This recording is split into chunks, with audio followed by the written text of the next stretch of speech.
আর্থিক বিবরণী 175 পৃষ্ঠা, 175 পৃষ্ঠার 6 নম্বর অঙ্কটা দিয়ে, ঠিক আছে? তো 175 পৃষ্ঠা 6 নম্বর অঙ্কের সমন্বয়গুলো একটু মার্ক করে নাও, সমন্বয় আছে কোন কোনটার সাথে। প্রথম দেখো 1 নম্বর সমন্বয় পড়ো। সমাপনী উৎপন্নের ক্রয় মূল্য 1,28,000 টাকা, কিন্তু বাজার মূল্য 20,000 টাকা বেশি। 20,000 বেশি মানে কত? 1,48,000 টাকা। তাহলে যেটা কম সেটা নিব, তার মানে 1,28,000 টাকাই আমরা নিব। তারপরে বলছে বাড়ি ভাড়া 2 বছরের জন্য পাওয়া গেছে, তাহলে 2 বছরের জন্য বাড়ি ভাড়া পাওয়া গেলে রেওয়া মিলে দেখো বাড়ি ভাড়া আয় আছে, ওইখানে 2 নম্বর সমন্বয় লিখে রাখো। অফিস সরঞ্জামে 7.5% অবস্থায় ধরতে হবে। অফিস সরঞ্জাম আছে, ওখানে লেখো 3। 4 নম্বরটা বলছে কমিশন বাবদ 2,000 টাকা অনা দিয়ে আছে।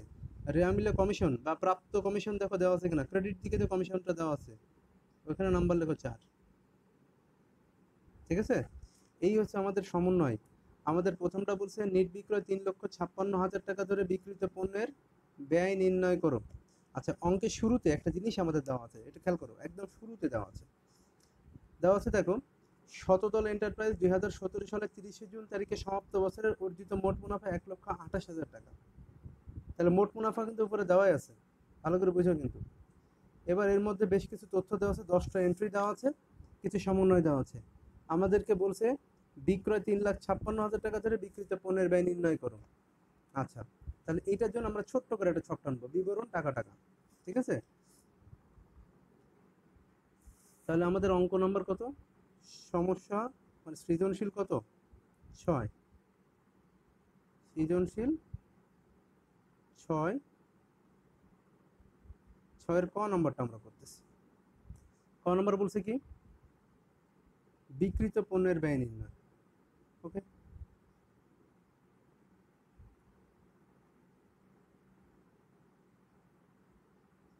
একটু ছোট করে একটা ছক টেনে ফেলো, বিবরণ টাকা টাকা, বেশি বড় না।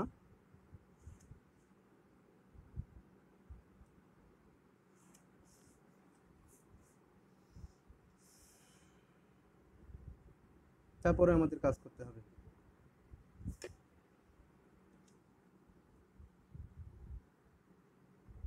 খেয়াল করো, আমরা সরাসরি এবার খাতায় চলে গেলাম। আমাদের তাহলে ছকটা আমরা কি লিখবো এখানে, একটু ভালো করে খেয়াল করতে হবে। এখানে লিখবো আমরা কি? বিবরণ, তারপরে লিখবো টাকা, এবং তারপরটাও লিখবো কি? আপনি আপনাদেরকে এখন কথা বলা যাবে না, ঠিক আছে? আমরা ক্লাসটা রেকর্ডিং করছি, অবশ্যই দয়া করে আমরা কি করব, এখন ক্লাসটা সাইলেন্ট থাকবো। আর প্রশ্ন থাকলে আমরা দয়া করে ক্লাস শেষে প্রশ্ন করব, এটা তো আমরা জানি। তো খেয়াল করি, আমরা বিবরণ টাকা টাকা লিখে ফেলেছি। এইবার সাধারণত আমরা বিক্রিত পণ্যের ব্যয় কিভাবে নির্ণয় করি? প্রথমে লিখি প্রারম্ভিক মজুত পণ্য, তারপরে লিখি কি যোগ ক্রয়, ঠিক আছে? ক্রয়ের সাথে আমাদের কি নিট ক্রয় বের করে এবার সমাপনী উৎপন্ন বাদ দিয়ে বিক্রিত পণ্যের ব্যয় নির্ণয় করি। কিন্তু আমাদের যে অঙ্কটা দেওয়া আছে, এই অঙ্কটাই কিন্তু এমন তথ্য দেওয়া নাই। এইখানে একটা জিনিস খুব ভালো করে খেয়াল করো, এখানে আমাদের নিট বিক্রয় দিয়েছে 3,56,000 টাকা, আর নিট বিক্রয়ের সাথে আমাদের মোট লাভটাও দেওয়া আছে। সবার প্রথমে অঙ্কটা শুরুতেই কিন্তু আমরা পড়ে নিয়েছি, মোট লাভ দেওয়া আছে 1,28,000 টাকা। আমরা একটা জিনিস জানি, বিক্রয় থেকে যদি আমরা বিক্রিত পণ্যের ব্যয়টা বাদ দিই মোট লাভ পাই, তাহলে আমরা কি বলতে পারবো না যে বিক্রয় থেকে যদি আমরা মোট লাভ বাদ দিই তাহলে আমরা বিক্রিত পণ্যের ব্যয়টা পাবো? এই কাজটা একটু এইভাবে করতে হবে। তাহলে আমরা এখানে লিখবো নিট বিক্রয়। খেয়াল করো, তো নিট বিক্রয় দেখো আমাদের কত দেওয়া আছে? 3,56,000 টাকা।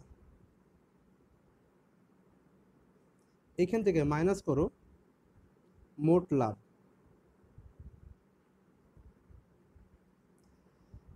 তো নেট বিক্রয় থেকে যখন আমরা মোট লাভটা বাদ দিব, মোট লাভ কত ছিল আমাদের?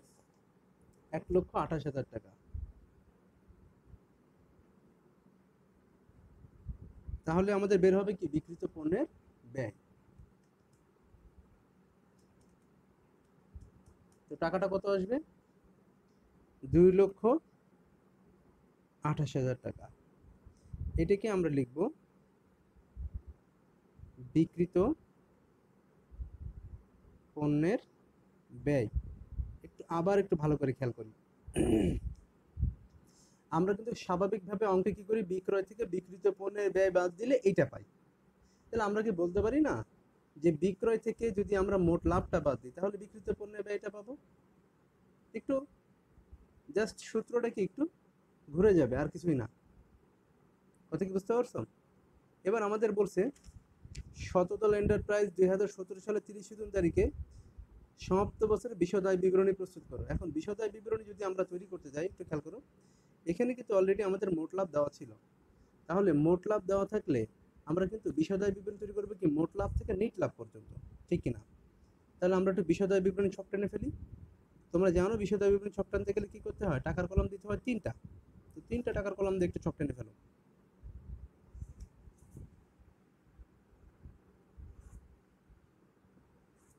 কি কি লিখবো আমরা? বিবরণ, তারপর লিখবো কি টাকা, টাকা এবং টাকা। খ নম্বর লিখবো আমরা বিশদ আয় বিবরণী। তো খেয়াল করি, আমরা অঙ্কে চলে আসি। বিশদ আয় বিবরণী লিখবো বিবরণ, তারপরে লিখবো টাকা, টাকা, টাকা। লেখা হয়েছে কিনা দেখো। লেখা হলে এবার আমাদের কিন্তু মোট লাভ দেওয়াই ছিল, তাহলে আমাদের শুরু করতে হবে কিন্তু মোট লাভ থেকে। মোট লাভ দেওয়া থাকলে তাহলে প্রথমে আমরা লিখবো মোট লাভ বা মোট মুনাফা। দেখো তো আমাদের মোট লাভ কয় টাকা দেওয়া ছিল, 1,28,000 টাকা। একেবারে শেষ কলামে এটা লিখতে হবে 1,28,000 টাকা। এবার খেয়াল করো, মোট লাভ থেকে বাদ যাবে কি, বাদ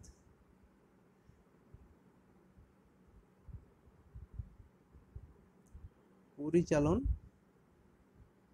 ব্যয়, এটা আমাদের বাদ যাবে। তো এবার আমরা দেখবো অঙ্কের মধ্যে পরিচালন ব্যয়টা কি কি আছে, ঠিক আছে?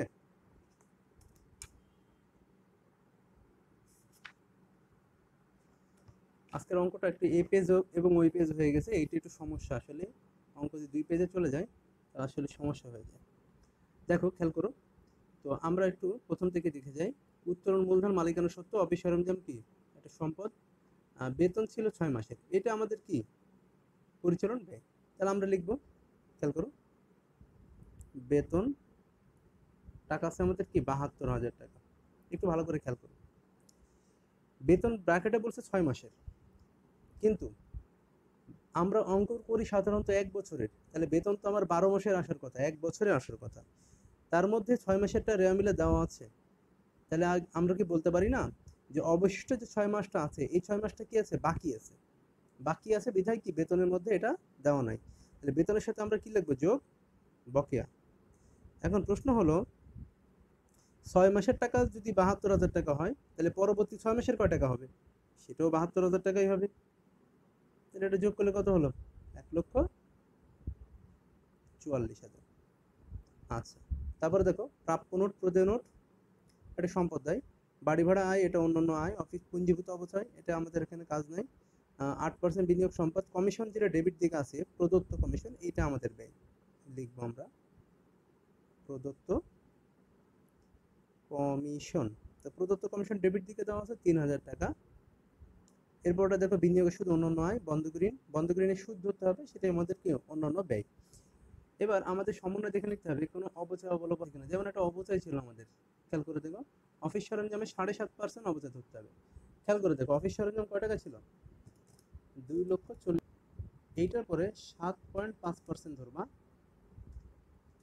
2,40,000 টাকা গুণ 7.5%, 18,000 টাকা অবচয় হবে। তাহলে আমরা এখানে লিখবো কি অফিস সরঞ্জামের অবচয়। অফিস সরঞ্জাম অবচয় কয় টাকা লিখবো আমরা, 18,000 টাকা। আর দেখো এছাড়া আর কোনো সমন্বয় এখানে আমাদের নাই, তো আমরা এটা যোগ করে ফেলবো। এটা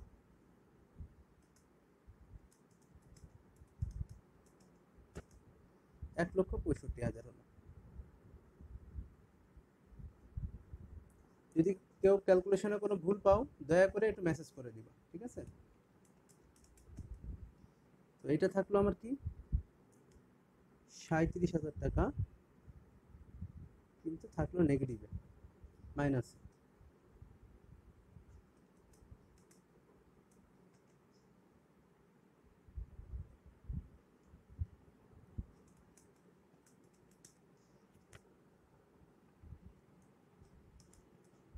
আচ্ছা, এটা ঠিক আছে। তো 37,000 টাকা নেগেটিভে এটার নাম দিব আমরা পরিচালন ক্ষতি। কি নাম দিব? পরিচালন ক্ষতি। মুনাফা হয়নি, কিন্তু ক্ষতি হয়েছে। এবার এই পরিচালন ক্ষতির সাথে আমাদের অন্যান্য আয় থাকলে যোগ হবে, অন্যান্য ব্যয় থাকলে বিয়োগ হবে। যোগ লিখলাম আমরা অন্যান্য আয়।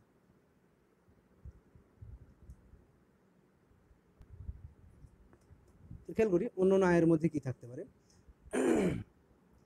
প্রথমে খেয়াল করবা বাট্টা প্রাপ্তি, কমিশন প্রাপ্তি, হ্যাঁ এগুলো আছে কিনা। প্রথমে দেখো এখানে আমাদের একটা দেওয়া আছে বাড়ি ভাড়া আয় এবং এর সাথে সমন্বয় আছে বাড়ি ভাড়া আয়। তাহলে বাড়ি ভাড়া আয় যেহেতু আমাদের সমন্বয় আছে, প্রথম কলামে লিখবো টাকা ছিল 6,000। কি সমন্বয় আছে একটু দেখে নিই। বাড়ি ভাড়া আয়টা বলছে কি যে বাড়ি ভাড়া 2 বছরের জন্য পাওয়া গেছে। বাড়ি ভাড়া পাওয়ার কথা আমাদের তো 1 বছরের বাবা, কিন্তু পেয়েছি 2 বছরের। তাহলে 1 বছরেরটা আমরা অগ্রিম আছে না বলবো। এখন যদি 2 বছরে 6,000 টাকা হয়, 1 বছরে কয় টাকা হবে? তাহলে মাইনাস অগ্রিম হবে কত? 2 বছরে 6,000 টাকা। তাহলে 6,000 টাকাকে যদি আমি 2 বছর দিয়ে ভাগ দিই, তাহলে আমার থাকবে কত?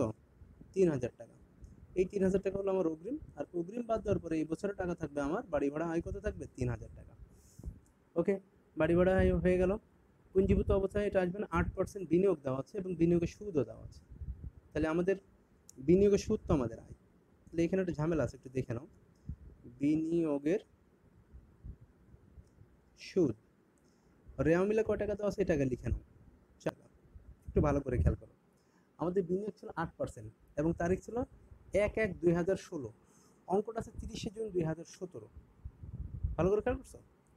তাহলে 30শে জুন 2017 থাকা মানেই আমাদের ধরো এই অঙ্কটা শুরু হয়েছে 1 জুলাই 2016, কিন্তু বিনিয়োগের তারিখ আছে 1/1/2016। অর্থাৎ হিসাবকালের বাইরে কিন্তু তারিখ দেওয়া আছে বিগত কোনো তারিখের। মনে রাখবা, ঋণ বা বিনিয়োগের সাথে বিগত বছরের তারিখ উল্লেখ থাকলে সম্পূর্ণ 1 বছরের সুদ ধরতে হয়, একদম সম্পূর্ণ বছরের সুদ। তাহলে 1,00,000 টাকা আমাদের বিনিয়োগ ছিল, 8% সুদ যদি আমরা ধরি সম্পূর্ণ বছর, তাহলে বিনিয়োগের সুদ মোট হয় 8,000 টাকা। কিন্তু রেওয়া মিলে দেওয়া আছে কত? 4,000। মানে আমরা বিনিয়োগের সুদ পেয়েছি 4,000, কিন্তু পাওয়ার কথা ছিল 8,000। তাহলে বাকি 4,000 টাকা কি পেয়েছি? পাইনি। ওই টাকাটা কিন্তু আমাদের অনাদায়ী। তাহলে আমরা লিখবো যোগ কি?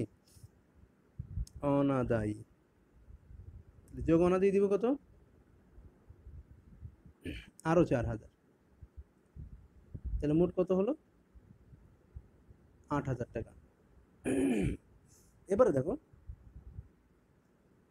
কমিশন। কমিশনের সাথে সমন্বয় আছে। কমিশন প্রাপ্তি লেখো। কমিশন প্রাপ্তি ছিল 2,000। আর সমন্বয় গুলো কি বলছিল? একটা সমন্বয় দেখে 4 নম্বর সমন্বয় বলছিল কমিশন নিয়ে। কমিশন পাবো 2,000 টাকা অনাদায়ী আছে। এটাও আমাদের অনাদায়ী। তাহলে লিখবো যোগ কি? অনাদায়ী। মানে কমিশন হয়েছে কিন্তু এখনো পাওয়া যায়নি। এটা কত? 2,000। তাহলে মোট হবে কত? 4,000 টাকা। দেখো ঠিক আছে কিনা সবকিছু। হ্যাঁ, এটা ঠিক আছে। এরপরটা আসো আমাদের। এটা একটু যোগ করি, মোট কত আসে দেখো তো। 8 × 12 = 15,000 টাকা। তো 15,000 টাকা যদি আমরা মাইনাস 37,000 থেকে বাদ দিই, থাকবে কত? মাইনাস 22,000। এবার আমাদের অন্যান্য ব্যয় থাকলে বাদ দিতে হবে, যেমন কোনো ঋণের সুদ, হ্যাঁ, ব্যাংক জমাতিরিক্ত সুদ। এখানে ঋণের সুদ আছে, দেখো মাইনাস লেখো অন্যান্য ব্যয়।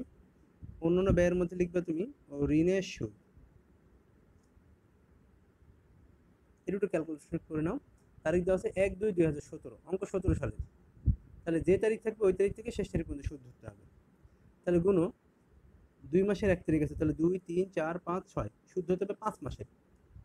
তাহলে 1,20,000 টাকা ছিল। আমরা যদি 10% করি তাহলে হয় 12,000 টাকা। 12,000 ভাগ হবে কি 12 আর গুণ হবে 5। তাহলে আমার ঋণের সুদ হবে কত? 5,000 টাকা। এই 5,000 টাকা মাইনাস হলে আমার টাকা থাকে কত? 27,000 টাকা। এটা মাইনাস ক্লোজ করে দাও, এটার নাম দাও নিট ক্ষতি।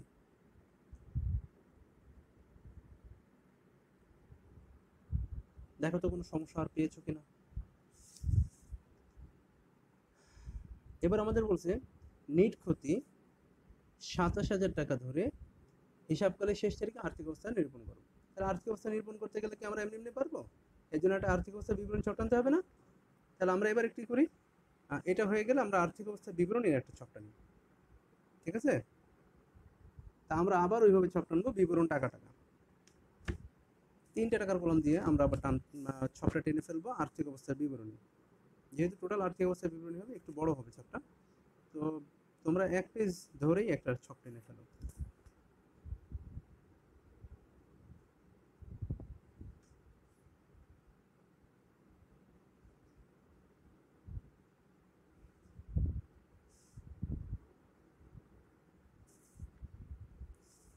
আমরা ছকটা টেনে ফেলছি, এখন ছকে কি লিখবো সেটা একটা ব্যাপার। তো চলো খাতে চলে আসি। এটা আমাদের গ নাম্বার। আমাদের কি এখন পুরো নামটা লিখতেছি না, শুধু লিখলাম আর্থিক অবস্থার বিবরণী, যেহেতু আমাদের এখন অঙ্কটা করা বেশি দরকার। আর্থিক অবস্থার বিবরণী, এখানে লিখো বিবরণ, তারপরে লিখো টাকা, তারপরে লিখো টাকা, তারপরে আবার টাকা। তাহলে প্রথম লিখবো কি সম্পদ সমূহ,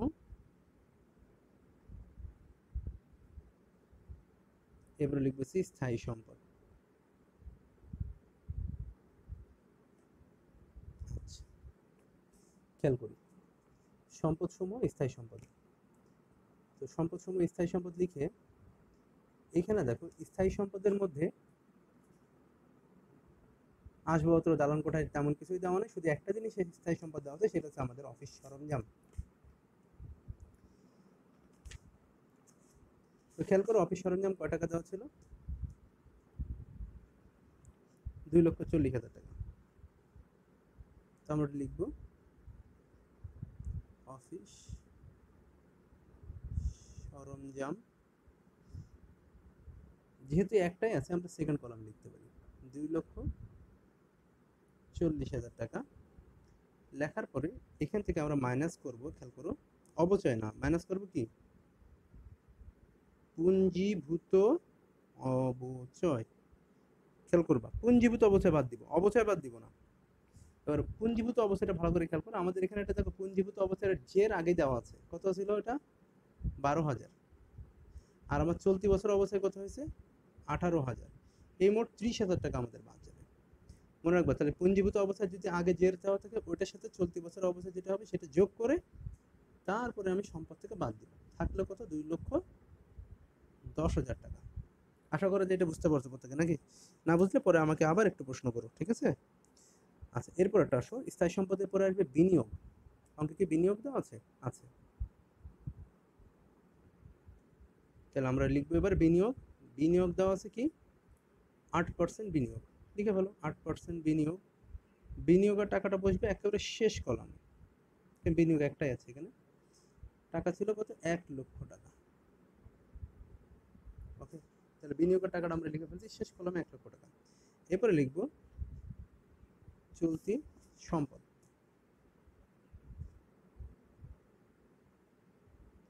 এই চলতি সম্পদের মধ্যে যখন আমরা চলতি সম্পদ লিখবো তোমাদেরকে এটা আমি বারবার বলছি যে বিনিয়োগের যে অনাদি সূত্র থাকবে এটা আগে বসিয়ে দিবা, তাহলে আর ভুল হবে না এটা। তাহলে আমরা আগে লিখলাম বিনিয়োগের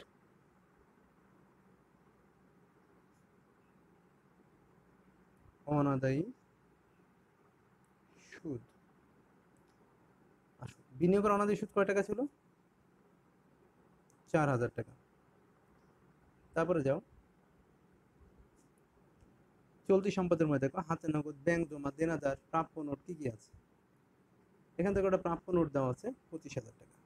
তো লিখলাম আমরা প্রাপ্য নোট টাকা আছে কত, সরি 25,000 টাকা। তো প্রাপ্য নোটের পরে কি আছে দেখো, বাড়ি ভাড়া, আয়, জীবিত অবস্থায় বিনিয়োগ, কমিশন, বিনিয়োগ সুদ, রেওয়া মিলের মধ্যে কিন্তু আর কিছু নাই যেটা আমাদের চলতি সম্পদের মধ্যে আসতে পারে। সমন্বয় দেখি, সমন্বয় কি ছিল, সমাপনী উৎপন্ন ছিল 1,28,000 টাকা। তাহলে সমাপনী উৎপন্ন কিন্তু আমাদের কি একটা চলতি সম্পদ, ওটা লিখবো আমরা।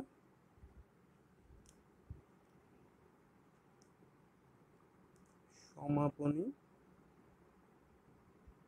মজুদ পণ্য টাকা ছিল কত, 1,28,000 টাকা। তারপরে ছিল দেখো বাড়ি ভাড়া 2 বছরের জন্য পাওয়া গেছে, এটা অগ্রিম বাড়ি ভাড়া, এটা দায়।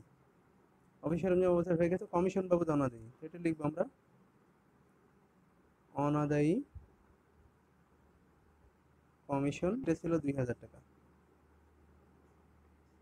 ঠিক আছে, দেখো তো আর কোনো চলতি সম্পদে বাদ গেল কিনা কোনো কিছু, একটু দেখে নাও।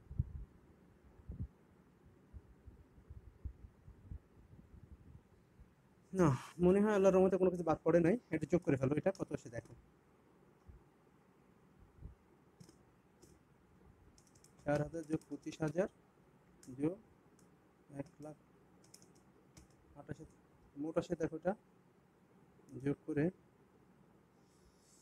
1,59,000 টাকা। এবার যদি আমরা এটা একটা দাগ দিয়ে এটা যোগফলটা নিই, সেটা হবে আমাদের মোট সম্পদ। এটা হবে কি মোট সম্পদ। দেখো তো মোট সম্পদটা মোট কত আসে,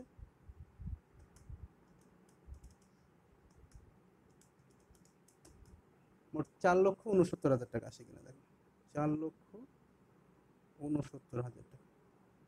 এটা এবার আমাদের দায় পাশটা করতে হবে, তাহলে আমরা লিখব দায় ও মালিকানা সত্ত্ব।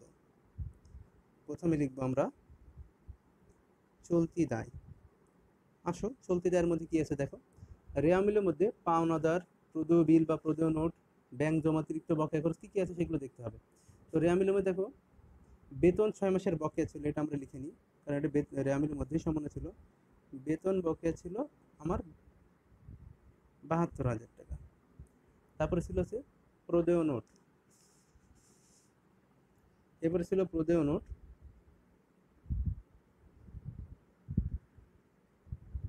প্রদেয় নোট কত টাকা ছিল, 26,000 টাকা। প্রদেয় নোটে পরে দেখো বাড়ি ভাড়া, আয়, এটা তো এখন কোনো কাজ নেই, পুঞ্জীভূত অবস্থায় বিনিয়োগ, কমিশন, বিনিয়োগ সুদ, হ্যাঁ 10% বন্ধকি ঋণ ছিল, কিন্তু ঋণের ব্যাপারটা না, ঋণের সুদ যেটা ছিল সেটাও আমাদের কি বকেয়া ছিল। তাহলে আমরা বন্ধকি ঋণের বকেয়া সুদ, দেখো তো বন্ধকি ঋণের বকেয়া সুদ কয় টাকা ছিল, আমরা বের করেছিলাম অন্যান্য ব্যয়ের মধ্যে, ঋণের সুদ ছিল 5,000 টাকা। আর কি কোনো বকেয়া টকে আছে, বেতন, প্রদেয় নোট, নাই মনে হচ্ছে আর কিছু, এটা যোগ করে ফেলবো আমরা এটা।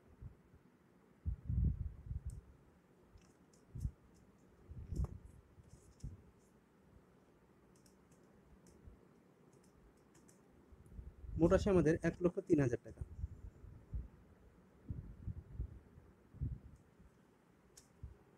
এবার চলতি দেওয়ার পরে আমরা লিখবো কি দীর্ঘমেয়াদী দায়। তো দীর্ঘমেয়াদী দায়ের মধ্যে ছিল দেখো বন্ধকি ঋণ। তো বন্ধকি ঋণ আমাদের কয় টাকা ছিল মোট, 1,20,000 টাকা। শেষ কলাম লিখবা, লিখছি। এবার লিখবো আমরা মালিকানা সত্ত্ব, কি লিখবো,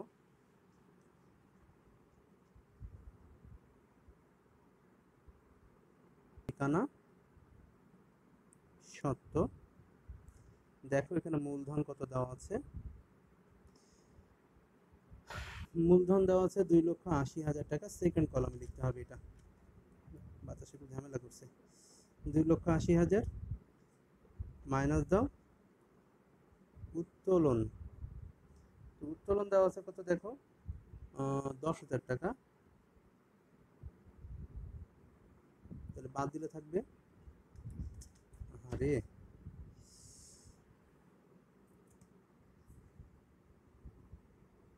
বাদ দিলে থাকবে 2,70,000।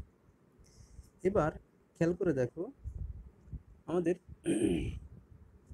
অঙ্কটাই দেখো কোনো আয়কর, জীবন বীমা বা কোনো অতিরিক্ত মূলধন এরকম কোনো কিছুই কিন্তু প্রশ্নে দেওয়া ছিল না। তাহলে আমাদের এখানে বলছিল নিট ক্ষতি 27,000 টাকা ধরতে হবে। তাহলে এখান থেকে লিখলাম মাইনাস কি নিট ক্ষতি। তো নিট ক্ষতি ধরবো কত 27,000 টাকা। তো এইটা যদি ধরি 2,70,000 মাইনাস কত 27,000 থাকলো 2,43,000 টাকা।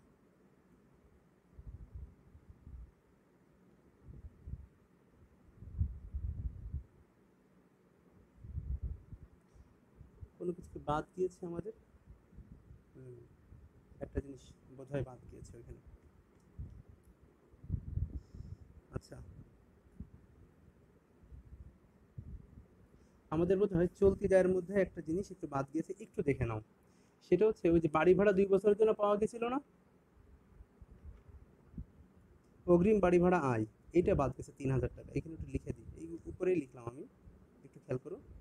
ওটাই লিখো অগ্রিম ভাড়া আয়, এটা ছিল 3,000 টাকা।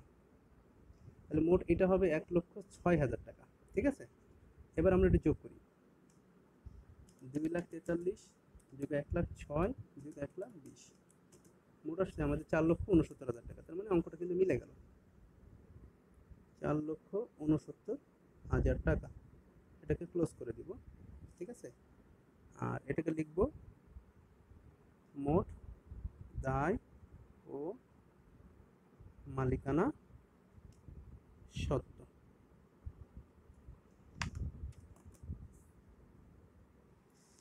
এই ছিল আমাদের আজকের অঙ্ক। ঠিক আছে।